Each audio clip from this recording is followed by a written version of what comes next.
Nova godina za Vodolije počinje kao da neko pritisne skriveno dugme i pokrene potpuno novu verziju tebe. Ovo je godina u kojoj tvoja transformacija neće biti tiha ni neprimetna. Biće velika, vidljiva i nezaustavljiva. Prvi mjeseci donose snažan talas mentalne energije. Počinješ jasnije da vidiš šta želiš, šta više ne želiš i sa kim više ne ideš u istom pravcu. Brojna poznanstva otpadaju prirodno, a pojavljuju se ljudi koji te guraju napred. Ovo nije gubitak, ovo je čišćenje terena. U karijeri ulaziš u fazu inovacija.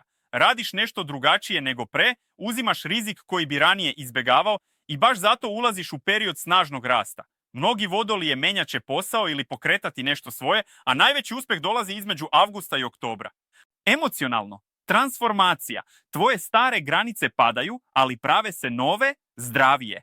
Ljubavni odnosi prolaze kroz filter istine. Samo ono što je autentično ostaje. Ako si u vezi, prelazi na ozbiljniji nivo. Ako si slobodan, ulazi neko potpuno neočekivan ko menja tvoju rutinu iz korena. Financijski, stabilizacija posle jula. Biće ulaganja, biće troškova, ali i novog izvora prihoda koji se otvara baš kad ti treba. Je godina u kojoj prestaješ da se uklapaš u kalupe i počinješ da živiš po svom. Transformacija nije izbor, to je tvoj novi početak. Podeli ovaj video sa Vodolijom kojoj želiš da kažeš da joj stiže velika godina.